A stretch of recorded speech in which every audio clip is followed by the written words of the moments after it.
1488 কোটি টাকা গত 18 মাসে আমরা ফাইন ইম্পোজ করেছি। গত 50 বছরে আসলে দেখা যাচ্ছে যে বেশ কিছু জায়গাতে ইন্ডেক্স বেস কেপিআই আসলে ইন্ডেক্স বেস না, মার্কেট ডেভেলপমেন্ট এবং ফান্ডামেন্টাল আপনি কি ধরনের মার্কেট ইনফ্রাস্ট্রাকচার তৈরি করছেন সেটার উপরেই আসলে রেগুলেটরের মনোযোগ দেওয়া উচিত। তো আমরা গত 18 মাসে আইনি সংস্কার এই যে চার্টার সেটাতে আমরা 3টি বিধিমালা প্রণয়ন করেছি, প্রবিধানমালা 3টি করেছি, বিধিমালার সংশোধন করা হয়েছে একটি, প্রবিধানমালার সংশোধন করা হয়েছে একটি, আইন এবং অধ্যাদেশের খসড়া প্রণয়ন করা হয়েছে 2টি এবং 3টি আরো বিধিমালা প্রণয়ন প্রক্রিয়াধীন আছে। আপনারা জানেন একটা অলরেডি আমরা ড্রাফট শেয়ার করেছি। তো আমরা যদি একটু ইফ ইউ লুক ব্যাক, বিসেক 1993 থেকে কখনো হিস্ট্রিতে তাদের 1 বছর 2 বছর 3 বছর 4 বছর মিলালেও এতগুলা ল এই অল্প সময়ের মধ্যে কখনো করেনি। গত 25 বছর আপনি যদি হিস্ট্রিতে যান, এবং এটার সাথে সাথে যদি আপনি দেখেন যে আমরা যে প্রথম লটা করলাম মার্জিন রুল 1999, আমরা আমাদের থেকে আপনারা সবচেয়ে বেশি জানেন যে মার্জিন রুলেই হচ্ছে বলছিলেন আমাদের মার্চেন্ট ব্যাংক অ্যাসোসিয়েশনের প্রেসিডেন্ট যে নেগেটিভ ইকুইটি 2010 থেকে ক্রিপল করে ফেলেছে আমাদের ক্যাপিটাল মার্কেটকে। কিন্তু আমরা 1999 সালের যে মার্জিন বিধিমালা সেটাতে আমরা নতুন করে তৈরি করার মতন আসলে আমরা সেই সময়টাই পাইনি বা কারেজ নিইনি, সেটা করা হয়নি।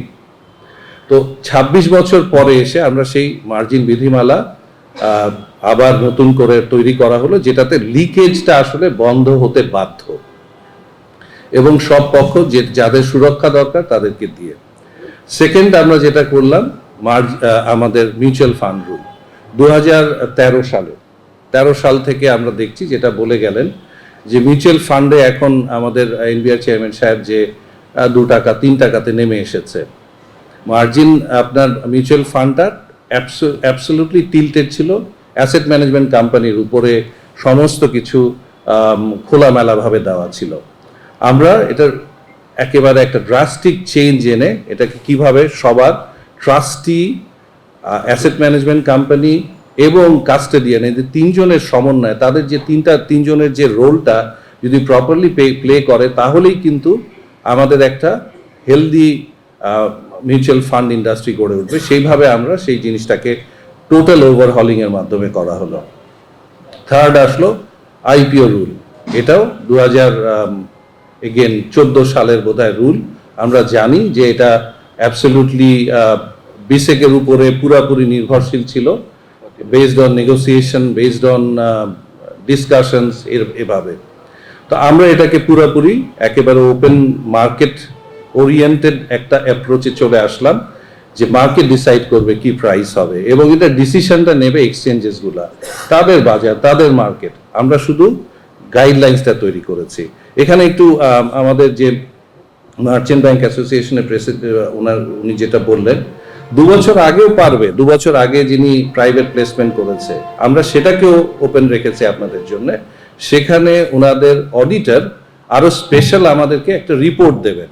সো আমরা কিন্তু সবগুলাই ওপেন করে দিয়েছি, যে বিএপিএলসির প্রেসিডেন্ট সাহেব যেটা বললেন অনেক কিছু ওপেন করা আছে with some checks and balances.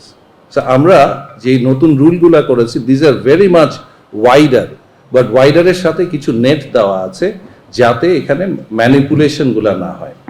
আমরা যদি সেকেন্ড আমাদের যে চার্টারে আসি, অনুসন্ধান এবং তদন্ত কার্যক্রম, আপনারা জানেন যে আমরা বই সদস্যের মাধ্যমে অনুসন্ধান তদন্ত পরিচালনা করেছি 12টি এবং আমরা নিজেরা এই সময়ের মধ্যে অনুসন্ধান এবং তদন্ত পরিচালনা করেছি 114টি, পরিদর্শন কার্যক্রম পরিচালনা হয়েছে 64টি। সো আপনি বুঝতেই পারছেন প্রায় 200 আমাদের নিজস্ব তদন্ত কার্যক্রম হয়েছে এবং যেটার রিফ্লেকশন আপনারা কিছু কিছু দেখছেন। বিকজ থার্ড যে আমাদের যে কার্যক্রম ছিল সেটা হচ্ছে শাস্তিমূলক ব্যবস্থা। শাস্তিমূলক ব্যবস্থাতে আমাদের মোট অর্থদণ্ড 1488 কোটি টাকা গত 18 মাসে আমরা ফাইন ইম্পোজ করেছি। এটার সাথে প্রশ্ন চলে আসে কত টাকা আদায় হয়েছে। 5 কোটি 23 লাখ টাকা আদায় হয়েছে এই আদায়টুকু যদি আপনি গত অনেক বছর দেখেন, এই আদায় নাই। কিন্তু আপনাদের প্রশ্ন হচ্ছে যে 1400 কোটি টাকার ফাইন দিয়ে 5 কোটি টাকা আদায় কেন? আমাদের আসলে রুলই বলে উনারা পে করবেন কাউকে, যে কোনো ইভেন 1 লাখ টাকাও যদি যাকে ফাইন দিচ্ছি আমরা, যেটা আমাদের মিনিমাম আমাদের লতে অ্যালাউ করে, উনারা 9 মাস সময় পান বিভিন্ন স্টেজের পরে, 9 মাস পরে ওনারা সেই টাকাটা দিতে পারেন। এবং এই যখন আপনার প্রায় 1500 কোটি টাকার ফাইন হয়েছে, সাধারণভাবেই সবার লিগ্যাল রিকোর্স আছে, ওনারা কোর্টে যাচ্ছেন, ওনারা চ্যালেঞ্জ করছেন। কিন্তু আমরা যেহেতু এই প্রতিটা ফাইন একেবারে লকে পুঙ্খানুপুঙ্খভাবে প্রতিটা লাইন মেনে আমরা এই ফাইনগুলো দেওয়া হয়েছে, 2028 হোক 2027 হোক, বাংলাদেশের এক্সচেকারে আমরা এই 1500 কোটি টাকা ফেরত পাবো, অবশ্যই পাবো। এটা ওনাদের লিগ্যাল প্রসেসটাকে এক্সস্ট করার একটা প্রসেস আছে। এছাড়াও আমরা শাস্তিমূলক ব্যবস্থাতে এনফোর্সমেন্টে 300-র বেশি কেস নিষ্পত্তি করা হয়েছে। এবং প্রথমবারের মতন আপনারা দেখছেন যে আমরা দুদকে প্রচুর মানি লন্ডারিং রিলেটেড যে সমস্ত কেসেস আছে, যেটাকে আমরা মনে করছি যে আমাদের শুধু আসলে ফাইনটা অ্যাডিকুয়েট না, সেরকম আমরা 16টি কেস আমরা দুদকে দিয়েছি এবং এগুলা দুদকে বেশ কিছু মামলাও অলরেডি হয়ে গেছে। 4 নম্বর আমাদের যে বিষয়টি ছিল, পুঁজিবাজার মধ্যস্থতাকারী, স্টক ডিলার, স্টক ব্রোকার, এদের স্বচ্ছতা এবং জবাবদিহিতা বৃদ্ধি এবং সক্ষমতা বৃদ্ধি। আপনারা জানেন যে আমাদের থেকেও এগেন, আপনারা যেহেতু অনেক বেশি আমাদের থেকে বেশি খোঁজখবর রাখেন, যে নেগেটিভ ইকুইটি আমরা সবাই জানতাম, কিন্তু এটার এক্সটেন্ট কি, এটাকে কিভাবে ডিল করা যাবে, এটা কাজটা কখনোই হয়নি। আমরা বছরের পর বছর ফোরবিয়ারেন্স দিয়ে গেছি যে আর 3 বছর ধরে আপনাদের এটা নিয়ে চিন্তা ভাবনা করতে হবে না, and it was always lying under the carpet. আমরা এটার এক্সটেন্টটা নিয়ে আমরা সরকারের সাথে অনেকভাবে আলাপ আলোচনা করেছি যে এটাকে কোনো স্ট্রাকচারাল ওয়েতে আমরা কোনো বন্ডের মাধ্যমে বা অন্যান্য কোনো পদ্ধতিতে এটাকে ডিল করা যায় কিনা। সেই কাজটা করে আমরা যেটা গেছি যে আমরা ইন্ডিভিজুয়াল বেসিসে প্রত্যেকটা কোম্পানির সাথে 1-on-1 এনগেজমেন্ট করে ওনাদের বোর্ডের মাধ্যমে, ওনাদের বোর্ড অ্যাপ্রুভড একটা রিকভারি প্ল্যান নিয়ে প্রত্যেককে সেভাবে ছাড় দেওয়া হয়েছে। সো এটা আমাদের 82টা stock broker, stock dealer, merchant ব্যাংকের যারা যথাযথ প্রভিশন করেনি, সময়সীমা শর্ত সাপেক্ষে তাদেরকে সময় দেওয়া হয়েছে। বিএসইসি কে অধিকতর শক্তিশালীকরণ এবং পুঁজিবাজার উন্নয়নের লক্ষ্যে সরকার কর্তৃক একটি কমিটি গঠিত হয়েছিল। সেই কমিটির রিপোর্ট কিন্তু সরকারের কাছে দেওয়া আছে। এটা খুবই, আমরা যতটুকু দেখেছি ওনারাও সমস্ত স্টেক হোল্ডারদের সাথে মার্কেটের ইনফ্রাস্ট্রাকচার, তাদের মতামত নিয়ে একটা রিপোর্ট, এটা ডক্টর আনিসুজ্জামান চৌধুরী স্যারের নেতৃত্বে যে পুঁজিবাজার উন্নয়ন এবং শক্তিশালীকরণ কমিটি, সেই রিপোর্টটা দেওয়া আছে। এখানে খুব ইম্পর্টেন্ট বেশ কিছু স্ট্রাকচারাল রিকমেন্ডেশনস আছে, কিভাবে আসলে আমাদের কমিশনস গুলা এবং অন্যান্য অর্গানাইজেশনস গুলা স্ট্রাকচারিং করা দরকার, সেই ব্যাপারগুলো আছে। অনলাইন আইপিও সিস্টেম কিন্তু আমাদের অলরেডি যেটা বলছিলেন যে এই পুরো ডিজিটাল সাবমিশনের সফটওয়্যার রেডি হয়ে গেছে। এখন সেটা আপনারা জানেন যে আমরা 31 ডিসেম্বরে যেহেতু নতুন আইপিও রুল এসেছে, এই সফটওয়্যারটাকে এখন নতুন আইপিও রুলের সাথে আবার চেঞ্জ করা হচ্ছে। সো এই যে সাবমিশনটা, সেটা সামনে কিন্তু আইপিও অনেকটাই ডিজিটাইজড হয়ে যাবে। তবে যেটা উনি বলছিলেন যে ব্যাংক স্টেটমেন্ট এবং অন্যান্য যে সাবমিশন গুলা, সেখানে এগেন উনি যেটা বললেন যে একটা না, আমাদের কম করে হলো 50-60টা কোম্পানি, আপনাদের রিপোর্টে আরো বেশি করে উঠে আসে যে আমি কথাটা আগে বলেছি, 10 কোটি টাকার কোম্পানি 275 কোটি টাকার ক্যাপিটাল হয়ে গেছে ওভারনাইট, এবং সেটাকে আসলে অডিটরদের যেভাবে ভেরিফাই করার কথা ছিল ওনারা করেনি। আমরা এটাও দেখেছি, আমাদের তদন্তে উঠে এসেছে যে ব্যাংক স্টেটমেন্ট পর্যন্ত যেগুলা দেওয়া হয়েছে সেগুলো হচ্ছে ফেক। তো সেই জিনিসগুলো আমাদের কমিশনার মহোদয় যেটা বললেন যে আমাদের সমস্ত ইকোসিস্টেমটা যদি আসলে ইন্টিগ্রিটি থাকতো, তাহলে তো আমাদের প্রতিটা স্টেপে চেক করতে হতো না। তবে আমি এনবিআর চেয়ারম্যান সাহেবের সাথে গলা মিলিয়ে বলছি যে আমাদের যে কটা আসুক, এরপরে আমরা তো জানি যে গত 5-7 বছরে যেগুলো এসেছে বেশিরভাগই আসলে আর এখন প্রফিট দিচ্ছে না। আমাদের এত বেশি দরকার নেই, আমাদের যে কটা কোম্পানি আসুক তারা যেন সলিড কোম্পানি হয়, এটাই আমাদের চাওয়া থাকবে। এছাড়া এক্সবিআর আমাদের যে রিপোর্টিং, রেগুলার যে রিপোর্টিং, সেটার কিন্তু কাজ শুরু হয়ে গেছে।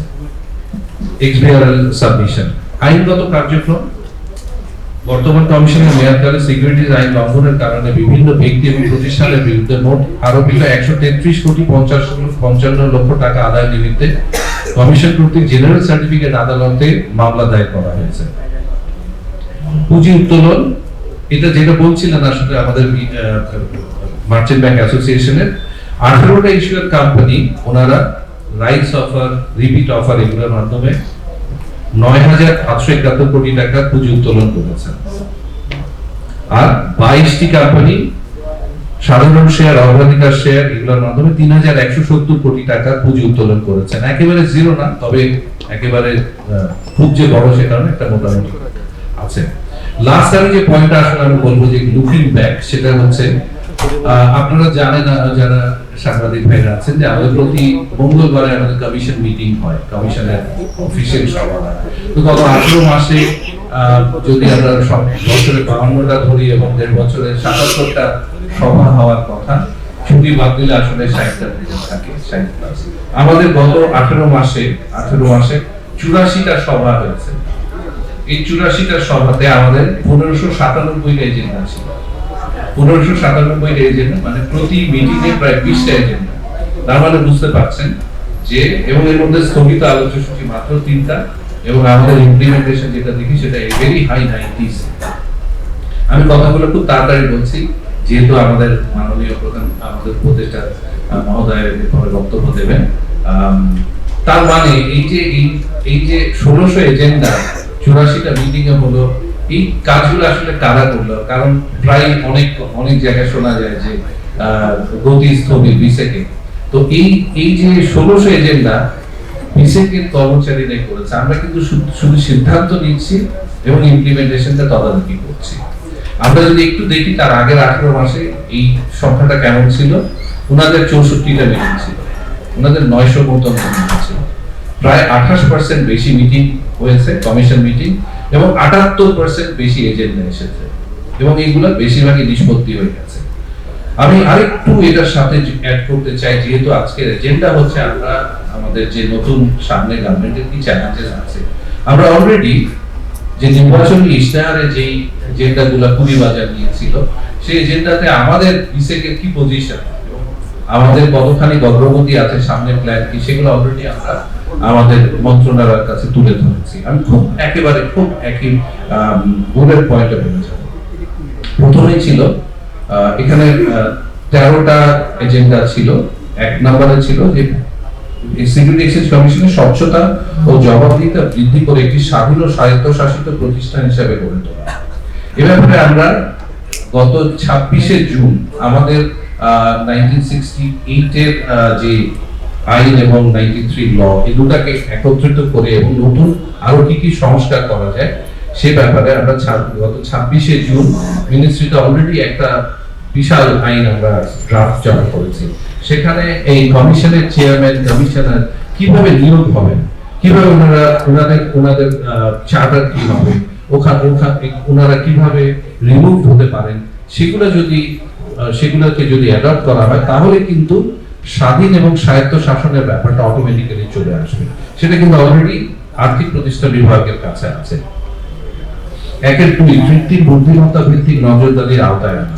এই ব্যাপারে আসলে আমাদের আপনারা জানেন যে আমাদের যে সার্ভেলেন্স সিস্টেম সেটা এখনো এআই রিলেটেড না। এখানে আমাদের অনেক কিছু কাজ করার আছে। এটা নিয়ে আমরা অলরেডি যেই বিভিন্ন development institutions like ADB, UNDP, world bank এবং অন্যান্য যারা অন্যান্য আইওস্কোর মাধ্যমে অন্যান্য যে সিকিউরিটি এক্সচেঞ্জ কমিশন আছে তারা কি কাজ করছে সেগুলো নিয়ে আমরা কাজ করছি অলরেডি। এরপরে পুঁজিবাজার সংস্কার কমিশন গঠন, এটা এর আগে হয়ে গেছে এবং সরকার ছেড়ে আরেকটা নতুন করে করতে পারে, এবং এটা যেটা বললাম যে এটা 7ই অক্টোবরে এই রিপোর্টটা অলরেডি এফআইডির কাছে একটা দেওয়া আছে, সেটার সাথে আরো এনলার্জ করা যেতে পারে। পুঁজিবাজার এটা 2.2 ছিল যে নির্বাচনী ইশতেহারে 15 বছরে পুঁজিবাজারে সংঘটিত অনিয়ম তদন্তে বিশেষ প্রতিবেদন গঠন করতে হবে।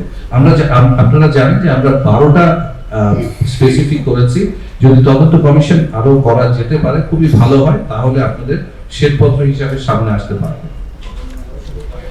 শেয়ার বাজার অনিয়ম ও জালিয়াতির সাথে জড়িতদের বিরুদ্ধে শাস্তিমূলক ব্যবস্থা গ্রহণ। আপনারা, আমি বলছিলাম যে আমরা যে এই পর্যন্ত 300 বেশি এনফোর্সমেন্ট অলরেডি করা হয়েছে, 1400 প্রায় 1500 কোটি টাকার ফাইন হয়েছে। এবং এই আমি প্রায় আপনাদের বেশ কিছু সাংবাদিক ভাইদেরকে বলে থাকি যে আপনারা একটু খেয়াল রাখবেন আসলে হাইকোর্টের দিকে। মেইন ব্যাটেলটা কিন্তু আর এখানে নাই, ওখানে চলে গেছে। বিকজ আমাদের প্রতিদিনই আমাদের সেখানে যেই শুধু যে অর্থদণ্ড সেটা না, আমাদের যে ইন্সপেকশন থেকে শুরু করে ওখানেও কিন্তু বেশ কিছু অনগোয়িং ম্যাটার্স যাচ্ছে, যেখানে আমরা মনে করছি যেগুলোকে থামিয়ে দিলে আলটিমেটলি আমাদের যে একটা দেখেছিলাম যে ব্যাংকিং এ একজনের মাফিয়া ছিল, যাদের ব্যাংকে কেউ কখনো ইন্সপেকশন করতে যেতে পারতো না, কেউ কখনো কিছু করতে পারতো না, সেরকম যাতে অবস্থা তৈরি না হয়। শেয়ার বাজারে স্বচ্ছতা আনার সেখানে ছিল, আমি অলরেডি বলেছি যে আমাদের অলরেডি যে রেগুলেশন সেটা দিয়েছি। আচ্ছা, আমি শেষ করে দিচ্ছি। আমি আসলে এই আমাদের যে নির্বাচনী ইশতেহারের যে আমাদের যে আপডেট, সেটা ডিটেইলস আমি পরে আরো আলোচনা করব। আমি ছোট দুটা পয়েন্টস বলে আমি আমার বক্তব্য শেষ করব। যে আমাদের সামনে যে সবচেয়ে বড় কাজটা কি হবে, যে আমরা তো আইপিও রুল, মিউচুয়াল ফান্ড এগুলো সমস্ত হয়ে গেছে, আমাদের গভর্নেন্স যে লটা কোনটাকে সেটাকে আমাদের রিভাইজ করে আমরা খুব শিগগিরই সেটাকে আমরা ড্রাফট রুলটা সামনে আসছে, সেটা দিয়ে আমাদের মেইন যে পিলার যে তিনটা হবে, এটার আমি সবসময় বলি যে রুফটা আসছে সামনে। রিসেন্ট গ্রোথ পলিসি, সেটা আপনারা দেখছেন আসছে, আমাদের গত 25 বছরে ছিল না। সবচেয়ে ইম্পর্টেন্ট যেটা বললেন যে বড় কোম্পানিরা কেন আসছে না, সেটার জন্য আমরা একটা ল ড্রাফট করছি, public interest entity. Public interest এন্টিটির মাধ্যমে ওনাদের একটা কোম্পানির সেলস, মার্কেট শেয়ার, অ্যাসেট কি রকম আছে, ওয়ার্কফোর্স কি আছে, ওনাদের লেভারেজ কি, এই ব্যাপারগুলোকে সমন্বয় করে এটা পাবলিকের যে ইন্টারেস্ট, বড় কোম্পানিগুলোতে 1000 কোটি টাকা, সেরকম একটা ড্রাফট ল আসছে, যেটার ব্যাপারে আসলে সরকার এবং অন্যান্য পলিসি মেকারদের খুব সহযোগিতা লাগবে। বিকজ এখানটায় অনেক ধরনের প্রেসার গ্রুপ থাকে, অনেক ধরনের ইন্টারেস্ট বেস্টেড গ্রুপস থাকে, যারা চায় না যে তাদের কোম্পানিগুলা পাবলিক ইন্টারেস্টের আওতায় আসুক। এখানে অনেকে উনি বলছিলেন যে কেন ওনারা আসবেন, কিন্তু দেখেন আমাদের সামনে কিন্তু খুব ভালো উদাহরণ আছে। স্কয়ার 25-30-28 বছর আগে এসেছে, ওনাদের কি কখনো কন্ট্রোল ডাইলিউশন হয়েছে? ওনাদের কি কখনো মনে হয়েছে যে ওনারা পাবলিক আসাতে ওনাদের কোম্পানি চালাতে অসুবিধা হয়েছে বা ওনাদের ইন্টিগ্রিটির কোনো অভাব হয়েছে? ওনারা কিন্তু সেই এত বছর ধরে একটা পাবলিক লিস্টেড কোম্পানি হিসেবে চালিয়ে আসছে, এবং ওনারা মার্কেট গ্রোথ থেকে শুরু করে মার্কেট লিডারশিপ সব জায়গাতে ধরে রেখেছেন। কাজে এই যে ধারণা যে আমাদের লিস্টেড হয়ে গেলে যে আমরা আমাদের কন্ট্রোল চলে যাবে, এই ধারণাটা একেবারেই ভুল। আরেকটা যেটা খুব ইম্পর্টেন্ট পয়েন্ট মনিরুল প্রেজেন্টেশনে এনেছে, যে 7.5% ট্যাক্স ডিফারেন্স ইজ হিউজ, আসলে অনেক বড়। আপনি যে কোম্পানি যে লিস্টেড হওয়ার ফলে সে যে এই অ্যাডভান্টেজটা পাচ্ছে, সেটাকে আসলে মনির দেখিয়েছে যে অন্যান্য যারা আসছে না, তারা হয়তো সেলসটাকে ইভেট করছে, অনেক কিছু ইভেট করছে। সো আমাদের ওইটাকে অ্যাটাক করার মেথডটা হচ্ছে পাবলিক ইন্টারেস্ট এন্টিটি। যদি একটা 3000 কোটি টাকা ধরেন একটা প্লাস্টিক ম্যানুফ্যাকচারার সে আসে, তার কম্পিটিশন, সে যদি তার ধারের কাছে আসে, তাকেও কিন্তু এই লিস্টিং এ আসতে হবে, তখনও কিন্তু তার সেলসটা পুরোপুরি নেটের মধ্যে চলে আসবে। সো আমরা মনে করছি যে আমাদের যে পাবলিক ইন্টারেস্ট এন্টিটি যে ড্রাফট লটা আমরা করছি, হয়তো আমরা আরো মাস দুয়েকের মধ্যে আমরা সেই জিনিসটাকে আরো গুছিয়ে আনতে হবে। বিকজ আপনারা জানেন যে ল মেকিং কিন্তু খুবই কমপ্লিকেটেড একটা প্রসেস। সো সেটাকে যখন আমরা আরেকটু ফ্রেশ আউট করতে পারবো, আমাদের বেশ কিছু ড্রাফট কাজ হয়ে গেছে, এটার মাধ্যমে আমরা মনে করছি যে সামনে আরো ভালো কোম্পানি মার্কেটে আসবে। কারণ মার্কেট গ্রো করার আসলে প্রধান উপাদান ভালো কোম্পানিকে আনা, এটার কোনো অল্টারনেট নাই, এবং সেটা নিয়ে আমরা কাজ করছি। আমরা আমাদের যে ফাউন্ডেশনের যে লগুলা, যে এনফোর্সমেন্ট গুলা, যে আস্থার জায়গাগুলা, যে না এই কোম্পানি এখানে, আর আপনারা দেখেছেন যে আমরা ইভেন অডিটর থেকে শুরু করে, বিকজ দ্য মেইন পিলার একটা বড় স্ট্রাকচার তৈরি করতে, যে মেইন পিলারটাই হচ্ছে অডিটর আমাদেরকে দেন ওনাদের এসিউরেন্সের মাধ্যমে, সেখানেও আমরা অনেক কাজ করছি, আমরা তাদেরকে জবাবদিহিতে আনার চেষ্টা করছি এবং আমরা যখন এই নতুন লটার মাধ্যমে আরো ভালো কোম্পানিকে অ্যাট্রাক্ট করতে পারবো, আমরা আশা করি নতুন গভর্নমেন্টের যে ওনারা যে টার্গেটটা নিচ্ছেন সে কাজটা অনেক সহজ হয়ে যাবে, বিকজ নতুন ভালো আমাদের বাংলাদেশে অনেক ভালো কোম্পানি আছে, সেটার হয়তো আসলে 10% আমাদের পুঁজিবাজারে নাই। সবাইকে অনেক ধন্যবাদ, ভালো থাকবেন। ধন্যবাদ স্যার আপনার বক্তব্যের জন্য।